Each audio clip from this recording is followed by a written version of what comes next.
A very good evening from the Alpha Academy family to all our parents and caregivers. We are excited to continue partnering with each of you to see our children grow and flourish.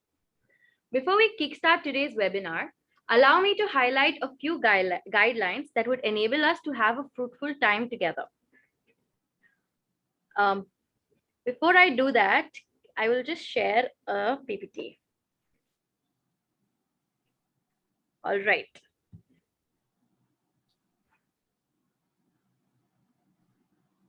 Okay, so here are a few guidelines that would help us to have a fruitful time together.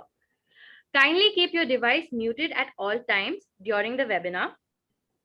The chat option is available for all those who have any questions. If your device has a camera, you may turn your video on. Consider renaming yourself M of Deepak if you are the mother of Deepak, and F of Deepak if you are the father of Deepak. For your suggestions, a feedback form will be made available. And this webinar is also available as a YouTube link. So feel free to share it with anyone you think would find it helpful. Now, before we begin with our event, I would like to call upon our principal, Mrs. Joanna Vinamzi, to start this event with a short prayer. Good evening, all our parents. It's so good to see all of you here, and it gives me so much joy to be a part of something that I know is going to impact generations. So allow me to pray, because we pray and we look to a God who holds all our generations in his hands. Yeah? He's the one who began it all, and he's the one who helps us steward our children well. So allow me to pray. Father, we want to thank you for all the good things you are doing in our lives, all the good things you have given us, the resources, the time, the people, the friends, the connections, and Lord, the principles to teach our children, and Lord, to enable them to thrive even in this season. So Lord, I pray, even as we have our speaker share some of the principles that she has applied, some of the principles that are timeless, we pray that we will hold on to these principles and that we will share these principles as a legacy to our children, Father. We bless you and we thank you for all that you're going to do in and through us in the next hour. In Jesus' name we pray. Amen. Thank you, Joanna, ma'am. It is also my honor and privilege to introduce to you our keynote speaker of today, Mrs. Shobha Sreekumaran. Mrs. Shobha Sreekumaran has pioneered multiple ventures that provide solutions to the challenges in family life. She has been in the field of coaching and counseling for many years. Apart from being a pioneer, she has also functioned as a director with a reputed NGO. Her sharp sense of wit and humor make her sessions interesting, while her vast experience has equipped her with illustrations and stories that add life to her sessions. She passionately desires to be an influencer to families in the society. Join me in applause as we welcome Mrs. Shobha Sreekumaran together. Thank you, Janita. Thank you very much for whatever you said about me. Good evening, everybody. This is interesting that we're doing this virtually. Nice to see some of you, and I'm hoping many more will join in.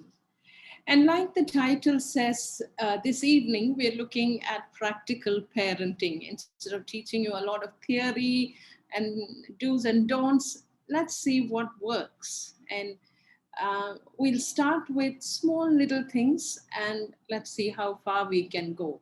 Parenting is a very, very huge subject. There are so many aspects to it.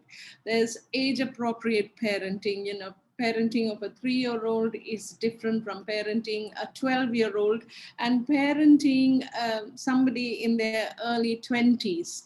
Parenting adult children is a different ball game. So the whole concept of parenting is vast, but we're going to try and handle a few issues in this next 1 hour and give you enough time to ask a few questions as well. A lot of parents often ask me to talk on the topic of personality development in their children. Now, what is personality development in children? What do you mean by that? There are so many facets to a child's personality, starting from confidence and courage and self-esteem and how they treat and respect others. All of this comes under personality. Now, between the ages of 3 and 6, you can see the personality of a child slowly developing. And you begin to see, uh, on and off, you see 3-year-olds are so different from each other. Every 3-year-old is not the same. We are not clones. All of us have an individual personality. And this is the right age, like 3 onwards is the right age to inculcate some good values and practices that will groom an individual into becoming positive individuals. So let's see how we can groom character in our children.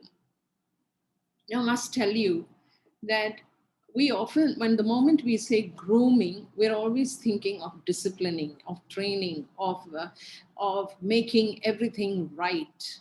But much of the wrong that you see uh, is not really wrong. Much of the disobedience that you see is not just really wrong alone. It is a result of the lack of character in the child. You know, I want to do a case study right at the outset with us. Okay. It's going to come on the screen. Can we have the next slide? Yeah. Yes. Here's a case study, a regular day in most of our homes. Let me read it out for you. It is the end of a busy day. Mama is in the kitchen trying to finish cooking. She's obviously come back from work. She looks tired and exhausted and sweaty. Papa has not yet reached home. He has not arrived, but he has called up to say he should be home in half an hour. The two sons, aged 8 years and 6 years, are in the hall watching TV, which is loud. Now, Mama calls out from the kitchen to lower the volume and to tidy up the living room before Papa arrives and to pack up their school bags. The doorbell rings. Papa walks in and finds the boys are peacefully watching TV. This is a regular scene in most homes. What is wrong with this scene? Any of you may unmute yourself and tell me, what is wrong with this scene? Please unmute and give me your viewpoint. What do you think is wrong with this scene? Anybody?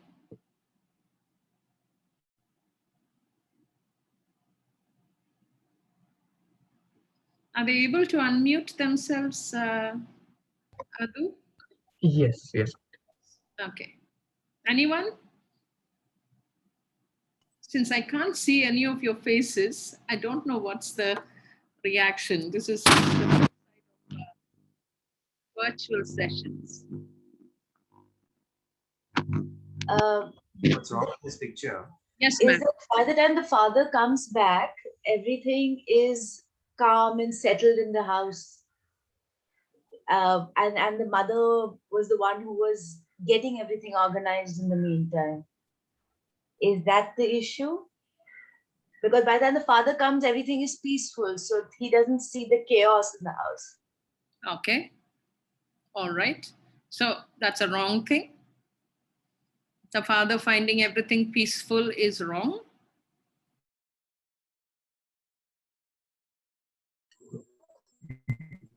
Ma'am, the mother telling the children that before father arrives, you have to clear the things and pack your school bags.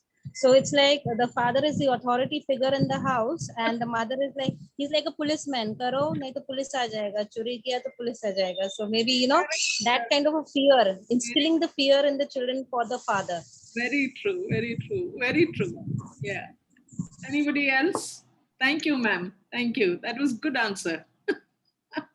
Good observation. Father is the policeman. The boys seem to be more interested in the TV than in Papa. Correct. What else? I actually have a issue with the mama being portrayed as being in the kitchen. And being the person who does all the household chores. I don't know if it's relevant to what you want to portray in the case study, but I do have an issue with that. So you want the papa to come back and cook? Yes. Okay. Why not? Why not? Mama also has come back from work. So Mama comes back and puts her legs up and watches TV and waits for Papa also to come and cook. Why not? If she can do it, he can do it, isn't it? Is that the viewpoint? Yeah, I kind of have I'm not very comfortable with portrayals where, we have that stereotypical portrayal of the mom being in the kitchen and the dad coming back from work. Yes, ma'am. Yes, ma'am. You are right in thinking so. Okay. Anybody else? That is a great contribution. Very good. Fantastic. I like all the viewpoint. But most of us, we've all forgotten the main characters in this case study. We've all forgot. We've aimed our guns at the mother and the father. And your bachus, they've gone scot-free. Nobody's talking about the bachus.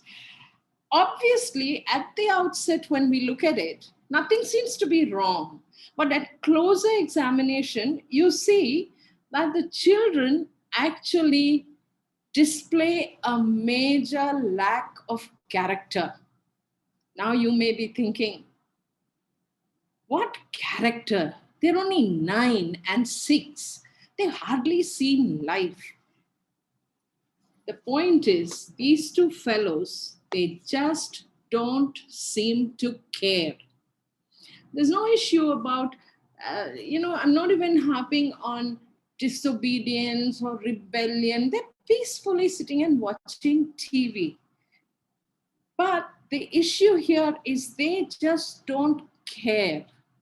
They don't care whether papa's coming and the house has to be tidy or mama's sweating in the kitchen. They just don't care.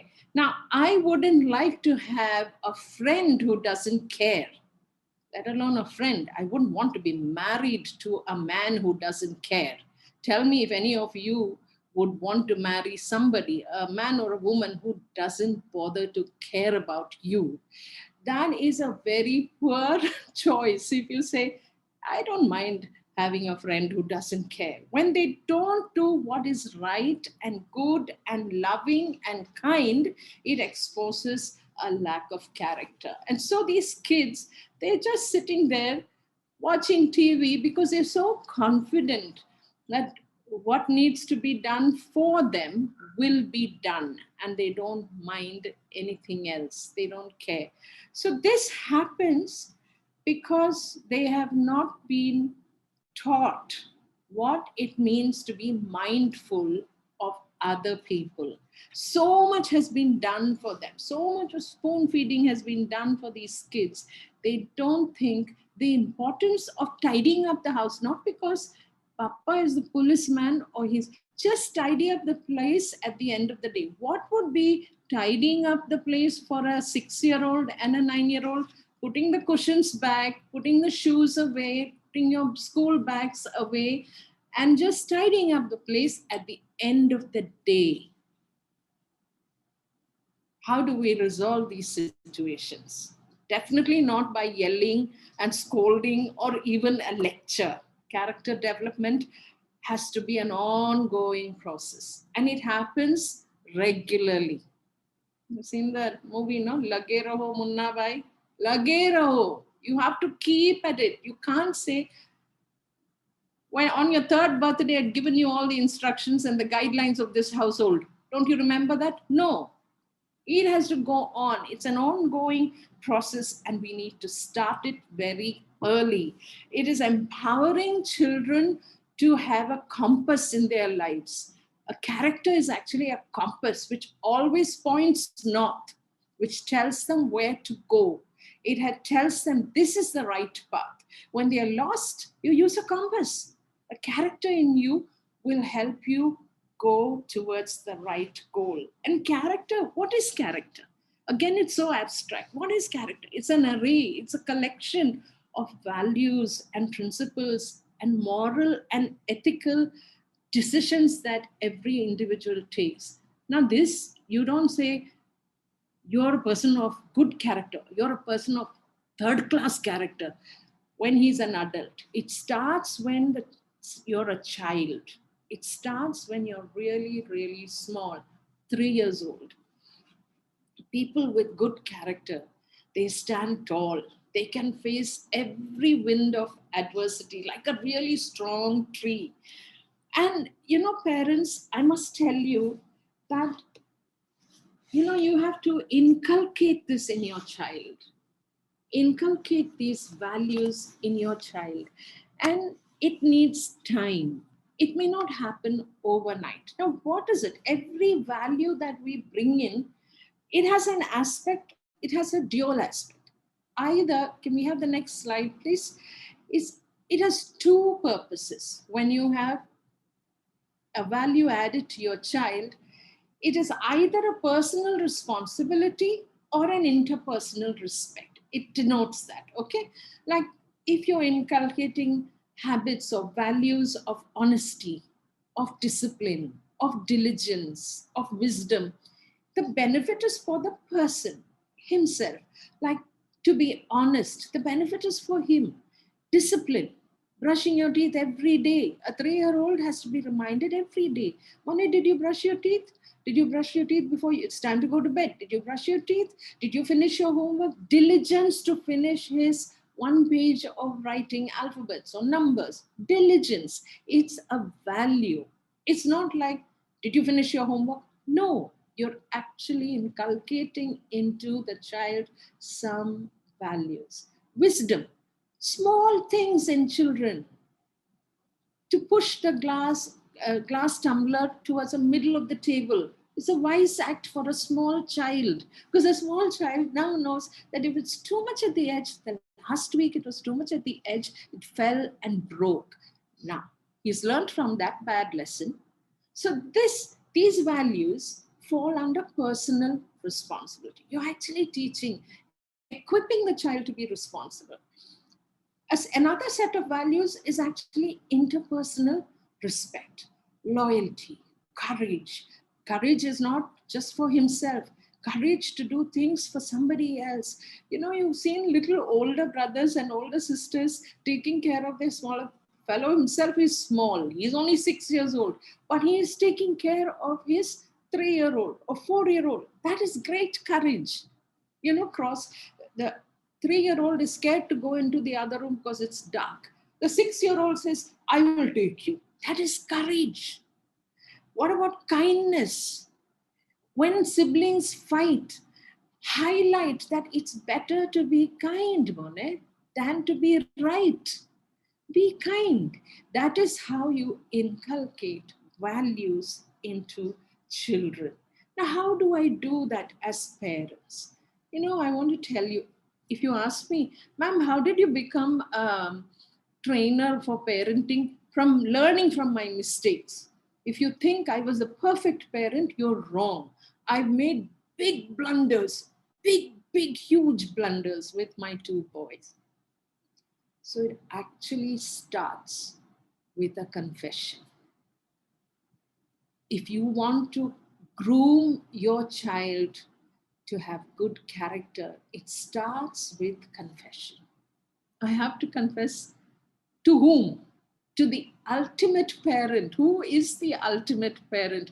None of us just dropped out of thin air. Each one of us were fashioned and created by God. He is our ultimate parent. He knows everything about parenting. And one of the best things he does is, if he had to punish each one of us for all our wickedness, all our, third class behavior, we wouldn't be here. We wouldn't be here. But one good thing about God is he's extremely patient. He's very loving and very kind and full of grace. We don't deserve any goodness, but he gives it to us. And so my first step towards parenting or grooming my child with good character is to actually confess and say, I am lacking. I lack kindness. I lack patience. I lack tenderness. You know, parents, you guys need to sit at home today before you go to sleep together as father and mother and pray and say, we are so good for nothing. How are we even worthy enough to look after these precious two children or three children or one child that you have? Because I'm not kind, I'm not patient, I'm not tender, I'm not loving, I tend to get angry, I'm often violent with words and even with actions. And so that's where you start. And you start knowing for sure that this God will equip you. That's my firm belief. And that is what I have seen in all these years. That when I bring in God into this equation, because He is the ultimate parent, He is the best parent. If you want to find the perfect parent, it is your God. He knows how to love you unconditionally. So that is where we begin, friends. Grooming our children with good values, good principles, allowing them to grow into someone so strong and so secure and confident begins with us confessing that we are not good enough. And with God's help, we will become good. All right? Let's move on, transitioning to the next one. How do we get our children to say yes? Or, in other words, how do we get our children to listen to us? Some of the things that we want to say, we want them to say yes. But can we get them to say yes because, like one of the parents just shared, father is the policeman. No, let Papa come, I'll tell him. Then he will belt nikal ke do lagayega na, chamda nikalega na, then you will learn. No, doesn't work like that. It doesn't work like that. You cannot get obedience from your children by instilling fear. I've done it myself. You know what? For me, I didn't even need words or actions. I had a bigger weapon. I could just stare at them. I had big eyes. If I just stared at them, the poor boys would just listen to me. Only for a short period. Eventually, they knew those eyes will become small again. Nothing much will happen. So, instilling fear is not at all a good idea. So, how do I instill discipline and get the kids to say yes to me? One, the first one is very interesting. Simply change the environment. Suppose your small child wants to eat biscuits or have chakli before dinner or wants to have chocolate and ice cream late in the night just before going to bed, which is not at all what they need to eat. If they have biscuits before dinner, then they won't have dinner. They will not have a nutritious diet. So what do? Don't start yelling. Don't start telling how many times I told you and give the child a pat and all. No. Don't get into that frenzied activity at all. Simply change the environment. You're the mother. Put the dabba of biscuits away somewhere out of reach from the child. The child is playing with the phone. Take the phone and keep it away. Just change the environment. Make sure that you don't yell at the child, but shift the environment. And that is so easy to do. You just have to be alert. You just have to be aware that this is what I want to do. Next time, and if you have made a mistake and yelled at them, take note of it and say, the next time I will simply make some changes. Now, when I'm telling you all these things about concerning your child, remember the change is happening in us as parents. We need to bring about change in ourselves first. Only then can we pass it on to the children. I heard Joanna pray, na? Next generation. We have the baton in our hands and we are passing it on to the next generation. For that, we have to change ourselves. Okay. Next one. Next technique is rehearse the problem. You know, friends, role play is brilliant. You know, small children like 3, 4, 5, 5. By the way, this age group is so cute. They have just about learned to start walking and talking, and they have learned to crack their own little jokes and sing songs. They're extremely cute. Don't let that distract you. Our job is training them. Pay attention to that. Remain focused in training the children. Enjoy your children and all the cuteness, but remember to train them. And role plays at home is excellent. Role plays. So when you have role plays, you know, children love to play the role of teacher. They love to play the role of the father, mother. They like to play it. I'll be mummy. You be baby. So brilliant. Now you be the baby and you behave the way you want the child to behave. And you must be very careful to note that during this role play, the child will imitate you, the way you have been behaving. If you've been yelling and screaming and going crazy, the child will imitate exactly that. If the child has had a problem in school, role play it. You say, okay, you be the teacher or you be the other boy. I'll be you. And you model. Rehearse the problem for them. And role playing makes family time brilliant. And you be creative. You talk like him. You lisp like the 3-year-old and talk like that. Mommy, mommy, I want these.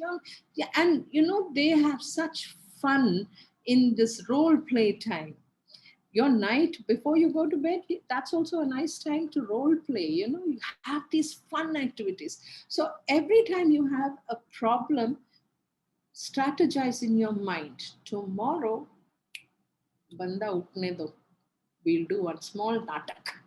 And you strategize a role play. If you want to get the child to behave in a certain way, you play his part in that natak. 3,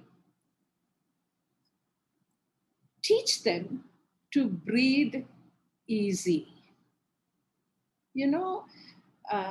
Clinical studies have shown that getting your child to learn how to breathe calms them immediately. It's a quick calming effect on the child. When siblings fight, this one is pulling, that one's taking, this one beat me, that one, he beat me first, she beat me first. Now you are in the kitchen or you are somewhere, you don't know who is right, who is wrong. Don't even bother to find out who did this first and who beat first. Don't. Separate them and say, breathe. Inhale, exhale. Now make this a big activity at home. Make this an activity. Just tell them, breathe. Breathe in, breathe out. Breathe in, you make it funny, you make different noises, and you say, today we're going to breathe like the horse. And so you pretend to be a horse and breathe in and breathe out. So sometimes you want to pretend you're the elephant today. Or 2 elephants are breathing in, breathing out, breathing. By then they have forgotten their little fight.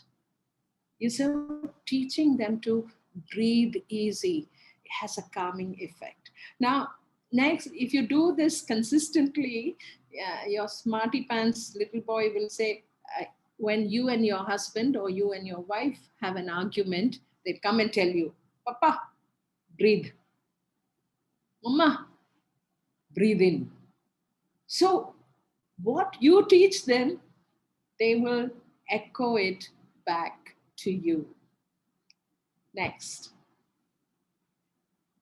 teach them to take charge. You can't expect a 3-year-old or a 5-year-old to cook and make tea and all of those things, or even do the laundry or start the washing machine. No, no, no, no, no. But they can do small things. They can bring the laundry. They can clear the table. They can lay the table.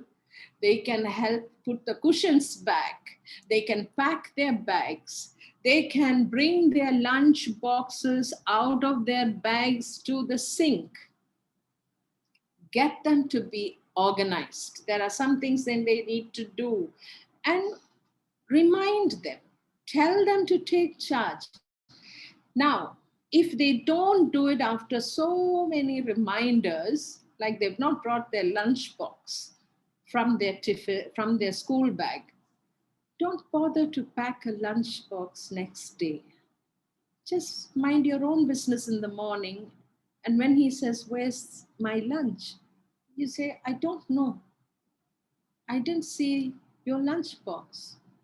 So maybe you can come back and have lunch." He will never forget it another time. You have to let them take charge. Now, when he does take charge the next day when he says, "Amma, I brought my lunchbox," and say, affirm him, appreciate him. Don't be past snide remarks. You learnt your lesson. Very good. You deserve to be hungry. No. Affirm him. Don't affirm him for what he has done. Affirm him for who he is and what is that value. Affirm him for being thoughtful. Affirm him for being mindful. Don't say, "Oh, very good, you brought your lunchbox." Don't appreciate him for what he does. Appreciate him for who he is. Those are the values we are instilling. You get what I'm saying? We are grooming his character here and always being careful to endorse him when he does something good. Be mindful of what we say to our children. Next one. Give them a signal. There are some activities that we are okay with at some times, and we are not okay with it at other times. Like, for instance, let me give you a good example. We are okay with children screaming and dancing and yelling and clapping and jumping. They have a lot of energy and they need to, work out and release some of this energy. And that is okay in a playground. That is okay when they're downstairs. That's okay when they're out playing. But the same behavior of screaming and shouting and yelling and clapping and dancing and all of it is not okay at home after sunset when the whole family is winding down. Not okay. Not okay when we go visiting people. Not okay when you are in a place of worship. Not okay where there are old people and who cannot cope with loud noise. They must know beforehand, Mona, we are going to so and so place. You cannot be very loud and noisy here, like how you are at the football ground or the playground. This has to be specified to our children. Otherwise, they have confusing messages. They can't understand. "Arey yaar, we were okay when we were playing down, we were making noise. Now here she's scolding us." No. Some things are okay in some places, not okay in other places. And this has to be clarified. When you say no shouting and yelling and crying loudly at home towards the end of the day, we are winding down. We are going to speak softly. We are getting ready to go to bed. If these are the rules you're placing for your child, then play along with it. Don't have loud arguments at home, you and your spouse. Because the child will say, "Hey, The same rules should apply to you. Why we are going to sleep and guys are fighting here? Why are you both shouting? They may not say all these things, but this is what is getting registered in their minds. And there's a cross connection with your messages. You say something to the child, but you have some other, that same rule doesn't apply to you. So give them a signal. What is allowed in some places may not be allowed in some other places. Okay, so give them the same signal so that they learn how to decide. And again, you notice that sooner or later these kids will have to make their own decisions. Even when you're not there, they will know how to make decisions, that here we can do this, here we cannot do this. Okay. Now that we've learned how to get our children to say yes, we come to the no's. How do you say, you get the children to say yes to us, but how do we say no to them? That is also a very tricky thing. We have to learn how to say no to them. You have to teach our children not to rely on devices. We're close to another year coming to the end with the pandemic. Our children are so hooked on to devices. I'm counseling kids who don't want to go back. They don't want to go out. They want to come back home. The moment you send them out to play or take them out for a short ride, in Kerala, we still have lockdowns. So many places are still containment zone. And yet you take the children out for a short drive. They don't like it. They want to come back home. They are hooked to their iPads and tabs and phones because all their friends are there. All their activities are there. It is time for us to get our children out of this addiction to the devices. In the rural sector, kids uh, get themselves occupied with chores, you know, watering plants and animals and whatever, helping the parents to do different things. And, the internet connection may not be so very freely available, and they have to work very hard to get that little connection for their classwork. But urban setting is so different. Our kids are so familiar with how to operate the tab and the phone and internet and everything. They are so good at it. But you have to teach your child not to rely and depend on devices. This is something, if you're shocked, if you're saying, no, ma'am, if I don't put the TV, they'll just irritate me. Find other options to keep your child occupied. There are lots of things a small child can do to help the family work together. A child can shell peas, can peel potatoes, peel garlic. Now, don't bring 1 kilo garlic and say, peel this garlic for me. It's a lot of bad work for me. No, give only 1 pod of garlic and say, I want to peel this. Let's make pulao together. Let's make chicken together. Get them involved in whatever you're doing. You're washing your car, take your child down and say, let's wash the car together. Let's vacuum the inside of the car together. Get them involved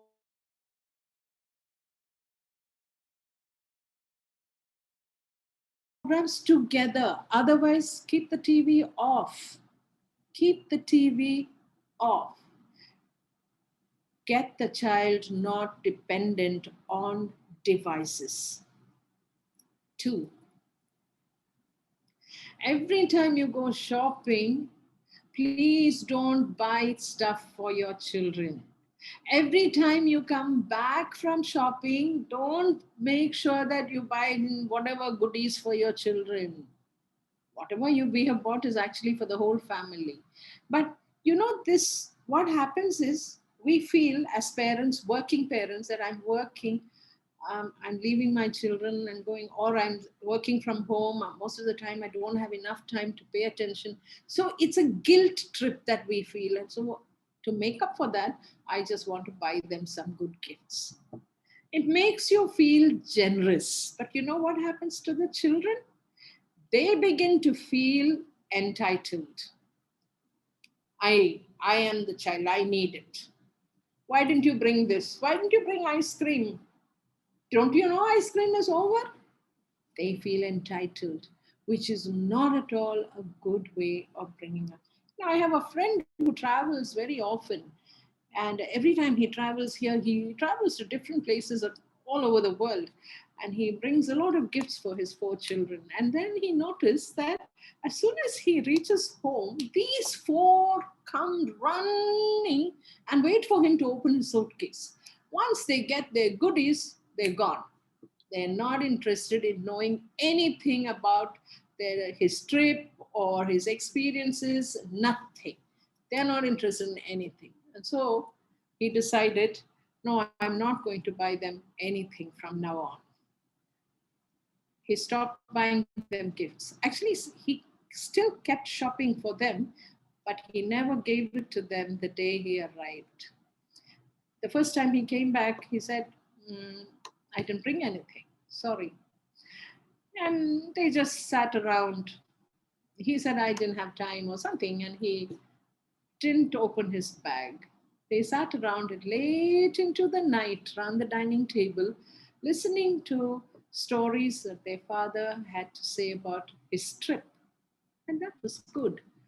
And then over the next month or so, he slowly started bringing out the goodies one at a time to each of the 4 kids at different occasions, surprising them. That was a better way of bringing things for the children. Otherwise, the kids, like the case study we heard in the beginning, they just don't care. They feel entitled. They are not part of this family together. They just feel their parents, they need to look after us. They need to give us what we need or what we ask, which is poor way of parenting. Which brings us to the next point, which is very, very important. Explain to your child that money is a consideration. It's not to say that we are poor, we have to work very hard. No, no, no. Don't give them a sob story. Even if you can afford to give them whatever they're asking for, it is a consideration. We need to deliberate over every purchase. So if they want a new bicycle, sit down and talk about it. What kind of a bicycle should we buy? Should we buy the best? Should we buy something average? How long are we going to?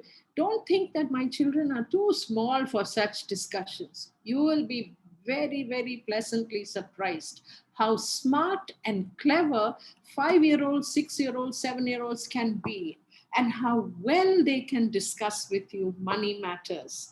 You know, I once had 12 kids living with me for 4 days. And there were many activities we did with them. And one of them was I took them out shopping. I gave all of them, this was about 10 years ago, close to 10 or 12 years back. I gave all of them 25 rupees. You know, it was such a small amount, 25 rupees.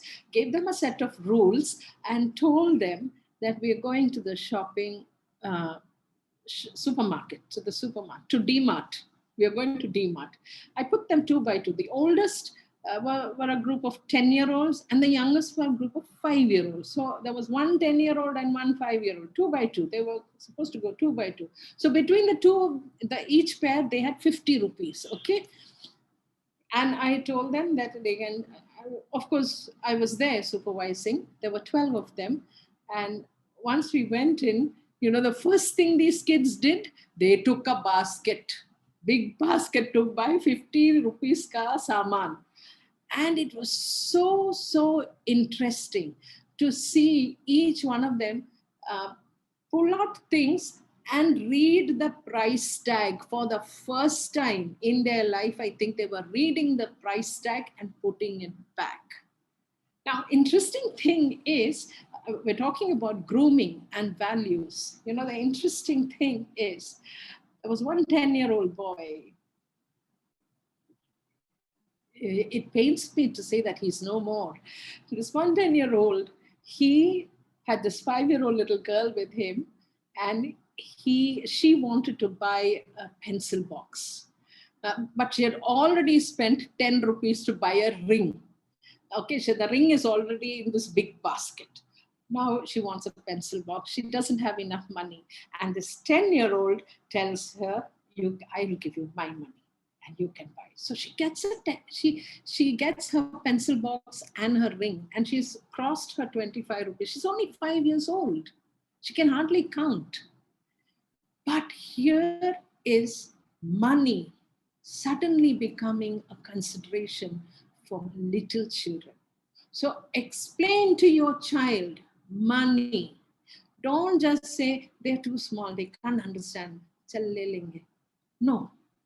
Explain to your child. You can buy them whatever you want, but explain to your child money is a consideration. And then maybe, no, this is too expensive. We cannot. Or finally, if you say, yes, we can, but why don't you work for it? If you can work with mama in the kitchen for 2 weeks, maybe we can look at it next month. Or maybe if we don't order anything on Swiggy and Zomato for the next month, maybe next month we can buy it. So there is something that the kids are also bringing into the table. You see, that it has to be together as a family. And this entitlement spirit is dangerous. The child will begin to value everything. They will begin to value money. They'll begin to value the thing that they have wanted. They look after it better. Next. If you say no, keep your explanation for that no very simple. Do not elaborate. Just say no. It's better to deliver a very firm no than go into elaborate explanation. Simply say a firm no and a very simple explanation. It's not good for you, Mone. I want this something. What do you want? I want a big bottle of Coca-Cola. No, Mone, it's not good for you. Period. Finished. No negotiation. No nothing. He said, no, please. Mone, it's not good for you. No. Finished. No fussing, no yelling, no crying, nothing. Which brings you to the next point, the last one here.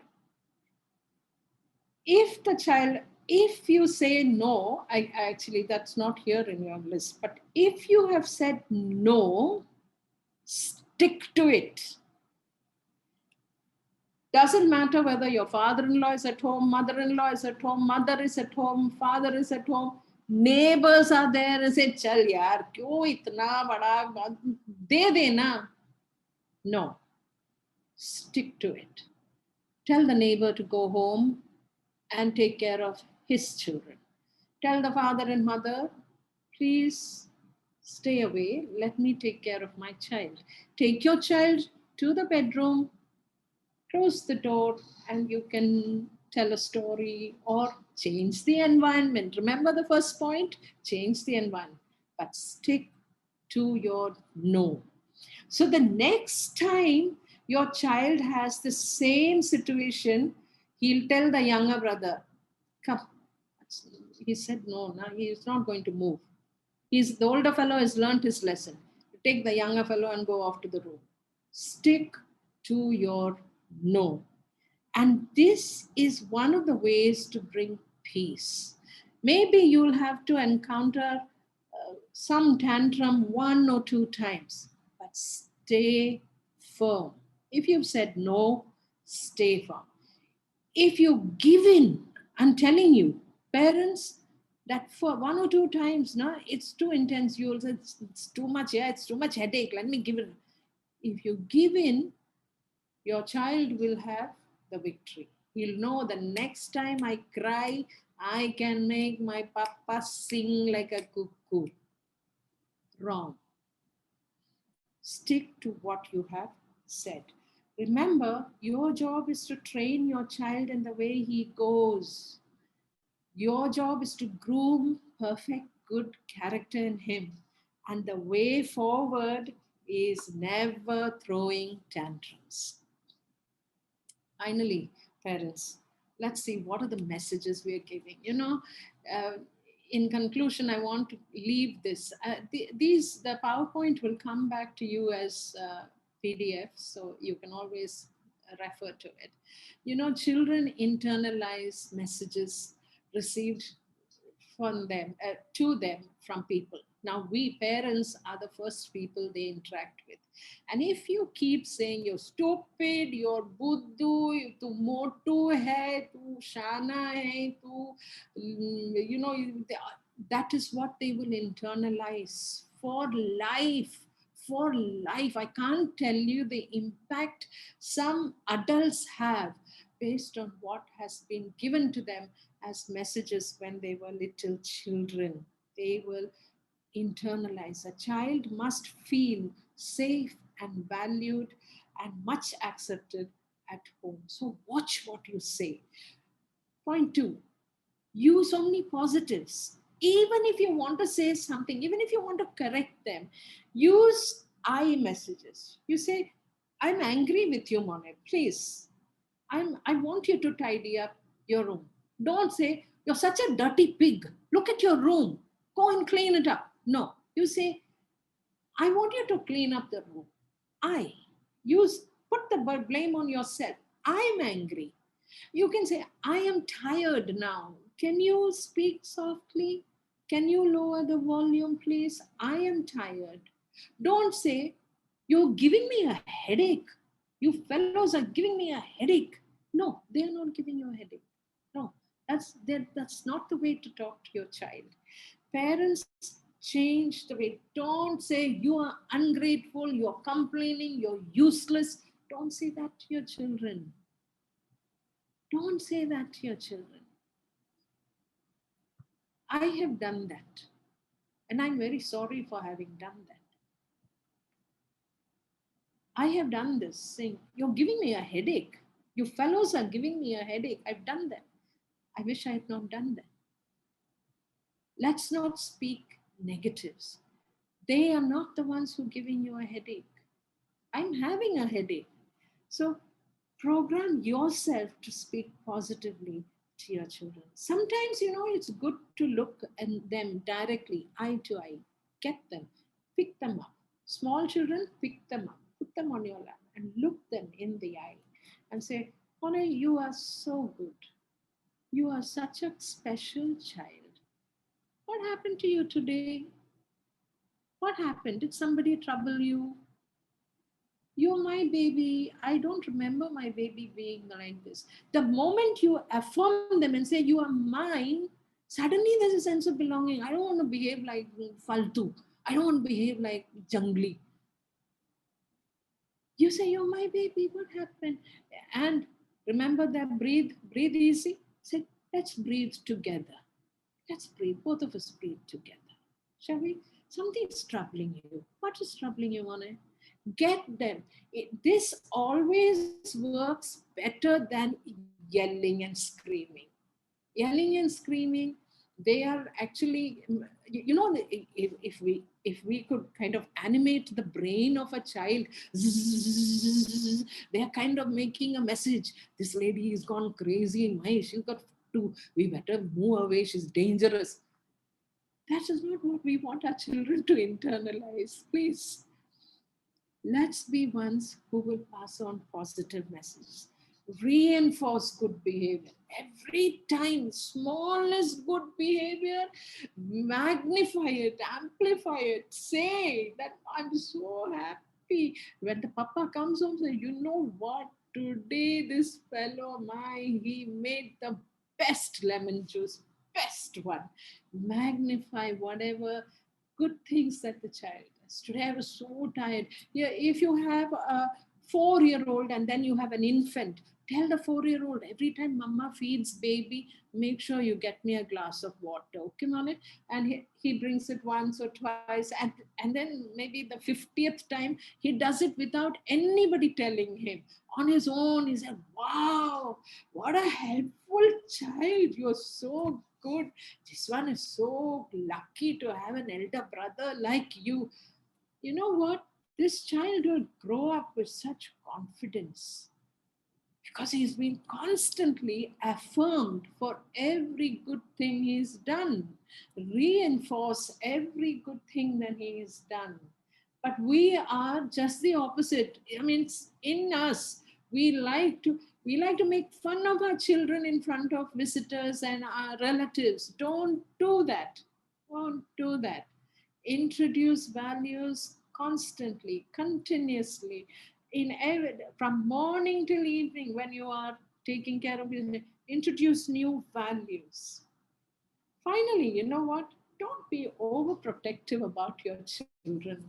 Let them fall, let them have a few grazed knees, some injuries here and there. It's okay. Let them climb trees, play on the swing, go swimming, go for boxing, wrestling, kusti. You know, my boys, their favorite game was kusti. Kusti. And they have got some injuries on their head. One they've got because they did kusti with me. They played wrestling with me, and one fellow has got a big scar on his head. That's okay. That's okay. Don't overprotect them. The child that's overprotected will never become independent on his own, will never take initiative, will never be a risk taker, will never love adventure.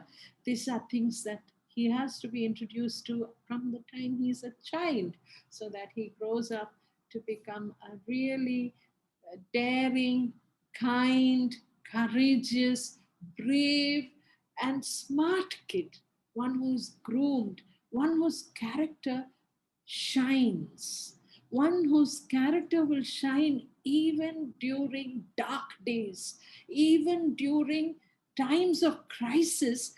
A child like this will have grown up to be an adult whose character will shine and glow even through difficult days. And all kudos to parents who raised him or her like that. Parents, I'm praying that you guys will be one like that. You know, it's not going to happen overnight. It's going to take some time. But lage ro munna bhai, what's the hurry? Stay at it. Parenting is fun because we're working with living creatures who'll grow up to be independent, wonderful human beings. That's it for today. I'm happy to take some questions. Thank you, Mrs. Shobha Sreekumaran, for such an insightful time. We have been empowered with some sound and timeless parenting principles, truly.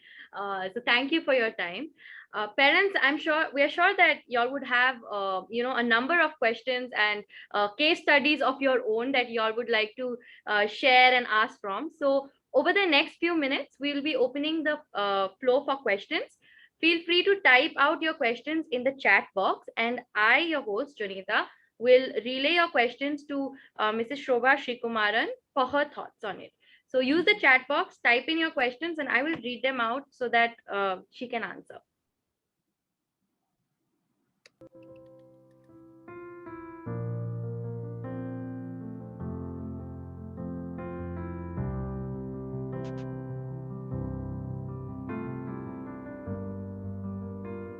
So you can direct your questions to Q&A, and I will get your questions and I'll be able to read it out. So just check that when you are writing your questions, write it to Q&A.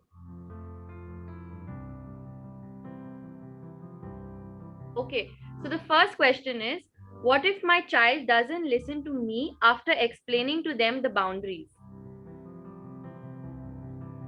Um, do you have, is there, suppose you have, is there a price they have to pay? Like if they cross the boundary, then they have a price to pay. Is there a price to pay? They have to pay the price. When you draw a boundary, there should also be a rule that you cross this boundary, then there's a price to pay. Okay. The second question is, how do you change a rule and enforce it without too much resistance, like TV time, sleep time, etc.? Well, suppose your bedtime is 8 o'clock, then you have to tell them much in advance. You see, like you should tell them, okay, from tomorrow onwards, 8 o'clock, TV gets switched off. So we're going to bed tomorrow onwards, no TV after 8 o'clock. Okay. You cannot say, 8 o'clock, you go to bed, Papa will watch TV. No, Papa also has to switch off TV because this is how we enforce a rule. Otherwise, the child is going to say, Papa is watching, I'll sit with Papa. No, we want to bring in a rule. Then you say, tomorrow on 8 o'clock, it's again, you're not like yelling and saying, 8 o'clock, TV off. You begin to say from 7:30, okay, now when the big needle goes to 12 and small needle at 8, we're switching it off and let's go to bed. And so maybe Papa can take the children to bed. Now that's something I haven't discussed in this session about bedtime. Bedtime is very, very, very crucial for children, especially little children. It is your time with your child. I like fathers taking initiative with bedtime. That's your time to tell them stories. That's your time to talk to your child. In the sense, child will begin to talk to you. A lot of things, a lot of things. Children, they speak so much at bedtime. And they'll go to sleep peacefully, but they will speak so much. If things are troubling them, bedtime is a place where they'll tell you. Two places they will share with you, that is bedtime and bath time. Little children will also share their secrets at bath time. Mummies, take note. Bath time is as important as bedtime. So I'm suggesting switch off the TV, Papa take the boys or girls or children and go and sleep with them, lie down with them. And that's a nice time of bonding for fathers. Another parent says, after I say no, my daughter makes a puppy face and keeps saying, please, please, please. What do I do? You be the dog. If she is the puppy, you be the dog. Lick her up. Don't growl. Don't be the mummy dog and growl. Lick her up and say, no, this place is not going to work. Now, see, I told you, this is a warning. Babies from 3 to 5, 6 and 7, such cute period. They will really mesmerize you with all their natak. Dangerous. Because iske baad na, haath se nikal gaya. Then you can't control them at all. Then you cannot train them. It's very dangerous and very difficult to train them at 10 and 11 and on. This age is a perfect age. Don't get fooled by their cuteness. The next question is, sometimes my child tends to behave strangely outside, but at home they are good. What makes them behave outside for no reason? Like, for example, they try to boss around outside. Watch it. Watch the child behave like that outside. Come back home and make it a point of discussion. At that time, ask them, baby, what happened? What happened today? You were behaving like one big dada today. Role play. Remember role play? Remember I told you? Role play. You say, baby, let me show you what you were behaving like today. Was it? Oh, and you imitate her. Until you like it? Does it look good? You imitate. You show what she was doing and ask her. The next question is how to teach a child to not keep talking in between where there's an important conversation going on. You know what? Many times the children who do that, the parent also does that. The parent interrupts in the middle of a conversation. So all of you together, children and parents, and from now on in this home, whoever has to talk has to put their hand up like in class. If you put your hand up, then everybody else will be quiet. And then you can talk. Oh, there's one little boy here.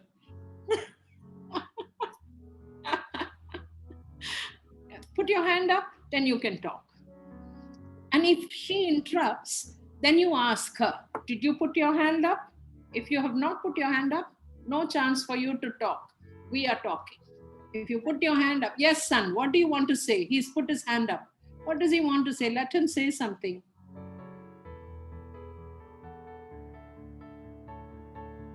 हाथ ऊपर किया एक. What? What? Remove the love. Yeah. Okay, done. Thank you. Okay. Thank you. The next question is how do I deal with the hitting behavior in my child? How do I help my anger issues regarding my child's tantrums? And also there is one question which says what can be done for anger management for kids? I'm just clubbing two questions together. That's a very, very long answer. You will need another session for that, anger management in children. I mean, again, hitting, not an acceptable behavior. It has to be made known to your child in peace times, not when he is so angry and, throwing a tantrum. That time you don't keep telling him and all this. When he's after the breathe easy, after he's calm, then you need to address this. You cannot beat anybody. You cannot raise your hand. This is not acceptable. When is at peace time, not when he's all wound up. No, not at that time. But these are things that you parents have to say it again and again and again. Again he repeats it. Breathe easy. Tell him again. That was not good behavior. It again, see the message you're giving, it makes me sad. I am sad when you behave like that. You're not saying by the way, you can't tell the child, be a good boy. Good boy kya hai? Good boy kya hai? Child doesn't know good boy. Specify. What is good behavior? One who doesn't scream and shout, one who shares, one who is kind, one who is loving. See, these are values. So don't just say, when he's going to school, you say, Munna, good boy, Barna, good boy, good boy. Kya good boy? Kaun hai good boy? Who is a good boy? He doesn't know. Specify. Specify who is a good boy. The next question is how do I introduce a big change to a child, especially a stay-at-home mom becoming a working mom? How do I introduce a big change? Those there has to be a designated space, when mama sits on this chair or this table is now office table, okay? This is actually dining table, okay? But after breakfast is over, mama comes and sits on this chair, this laptop, and mama's where office time. This is office time. I think they mean going out to work. Oh. Like because of the lockdown, I think they've been in the house, but now that they are going out to work, so how do you make that change for the How child? old is your child? What? How old is your child? 4. Hmm. I wish I had a very good answer to give you. I don't really have a good answer. You'll have to only just talk to your child and, take it slow. Take it slow. You'll have to come back home early. And yeah, I wish I knew how to make this easier for the child. It's going to be difficult for the child. Yes. Um, it's not a question really, but I think there's a question at the end of it. So a parent shared, my daughter is 5 years old and she doesn't share any of her problems with us. Maybe a few ways to help children open up to their parents. 5-year-old child cannot share her problems with you. First of all, her problems you need to find out. I told you bedtime is the best place where the children are very, very, vulnerable, and they are, all their defenses are down. They're like going to, that's the time they speak. Maybe you should try being there with her at bedtime. And she may not open up first few days, but consistency of your presence with her may make her a little more assured that maybe mama can listen to me. First of all, what are her problems? Does she have a major problems? She's a 5-year-old. She may have some issues, or what are you anticipating? Why do you think she has problems that she's not sharing? Do you suspect something? Why would a 5-year-old keep her problems secret? So maybe we need to talk about it a little more later. Um, okay, so we'll take one last question. It says, whenever I say no to my son for anything, he starts crying loudly and continuously. I've answered this in the session. Yeah. Crying, he should know. You should say, the more you cry, the more you lose any chance of getting what you're asking for, because crying will not get you what you want. Without crying, let us talk about it. Without crying. That has to be made clear to your child, whether it's 3 or 4 or 5 or 10 or 15. No crying, then we can talk about it. If there is crying, zip. The matter and the file is closed. We are not listening to it. So crying can never be used as a tool against you. Thank you, Mrs. Shobha Sreekumaran. Well, that brings us to an end of our today's session. And we have been honored to have Mrs. Shobha Sreekumaran with us. And we were really blessed with such an interactive audience. Thank you, parents, for joining in. We have something special coming up in the next few weeks. So do stay tuned and invite your friends who are parents also for it. Yeah, so have a great weekend, and we look forward to seeing you all there. There's a feedback form that's been put up on the chat. You can just click on that link and fill the feedback form. We would love to hear what your thoughts are about today and what you'd like us to do next. So yes, thank you so much.